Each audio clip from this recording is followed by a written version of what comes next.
So here's the next question. John, I have a question. See, I told you it was a question. What about those online usually, but not even online, but those YouTube preachers who are dispelling demons from people attending a service? It kind of makes me fearful and freaks me out a bit. How can there be that many demon possessions today? Or is it all psychological effect? Another problem I have with it is usually the person is renouncing something that maybe makes them feel uncomfortable, like being gay, for instance, which I don't consider a demon issue. It's just how someone was created. I am wondering why. What is the purpose of this? I think it's possible, I guess, to be influenced by negative spirits, but actual possession, I think, is maybe rare. Defining what is and what isn't going to get you saved worries me as well, as I don't think there is one way to God. What do you think? I did a video on this once already, but this is actually a very straightforward question, so let's just dive right into it. First of all, let me start from the top of your what about those YouTube preachers who are dispelling demons from people attending a service? Why did they attend the service? Why did they attend the service? They attended the service because they believe what the preacher is saying. They have faith in what the preacher is saying. So they believe when the preacher says there are demons in the world, they believe it. So they go there and they experience demons because they put faith in demons. There are no demons. There's nothing in this world out to get you. There are no evil spirits. It is just you and your experience through belief. And when you look at these preachers, the majority of these preachers have private jets and everything else. Why? Because what they're peddling is not demons or spirituality or religion. They're peddling fear and getting rich off of it. So when you look at these, I want to say something disparaging about them, but I'm not going to. When you look at these people who are out there, the demons are out to get you. In the name of Jesus, we're going to save you, right? That's all showboating to make money. That's all that is. And they're doing it by making people fearful. It's exactly what religion has done for years. There aren't many demon possessions. There are people creating the belief in demon possessions and thinking they're possessed by demons because they have fallen into the fear-based trap of those preachers. And then see, another problem I have with it is usually the person is renouncing something that makes them feel uncomfortable, like being gay. When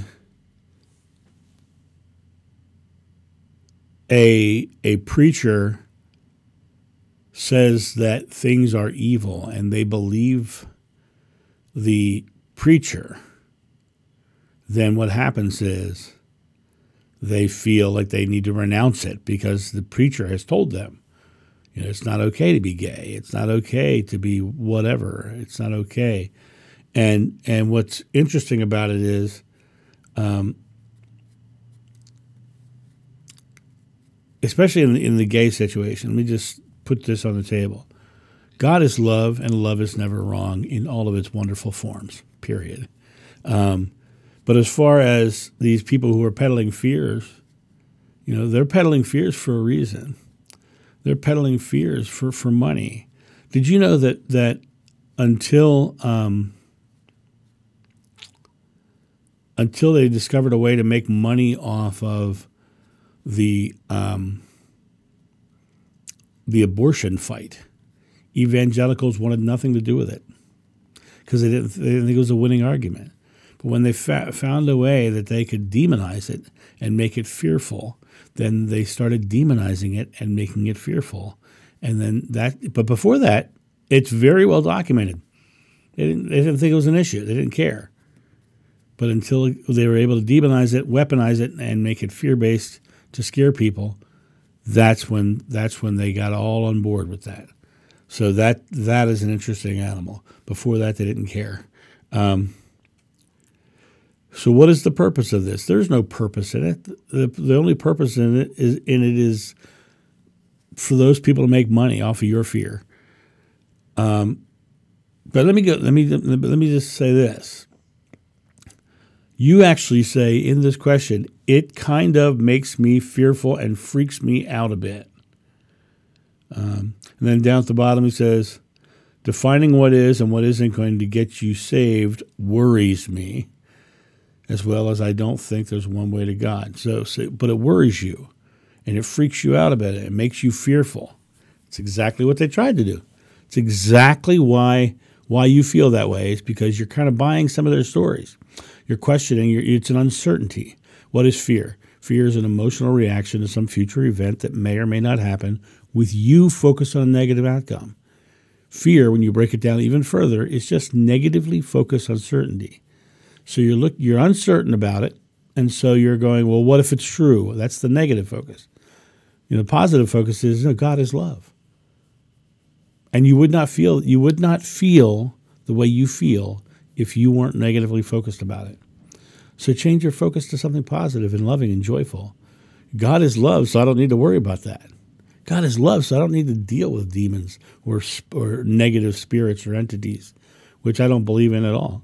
I believe everything is one, and we live in the oneness of God, and God is love. And the reason we're here is to have experiences of fear, which is, these guys are giving you experiences of fear. But the real reason we're here is to recognize love from all different angles. And we do it through seeing the opposite. And now you're seeing that this isn't loving. This is fear-based. This is not of God.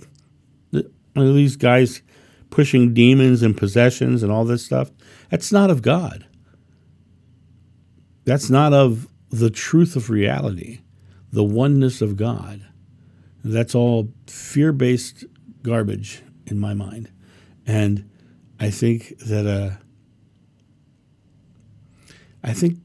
I believe that God is love, and my life has shown amazingly loving things because I believe that way. I've met a lot of people who believe in demons. I've met a lot of people who think they've been possessed. Right? I've met a lot of people. But you know what's interesting? I've met a lot of people. I've never had one experience, not one experience with a demon or a negative spirit because I don't believe in them. So I don't experience them because I don't believe in them. You guys have a great day, and I'll talk to you soon. See ya. Bye. Thank you, my friends, for watching this video. If you enjoyed it, please make sure that you've subscribed and you like it, you share it, but also comment below it. Let's get this community talking about these topics and spreading this information out far and wide so we can change the world for the better. Thank you.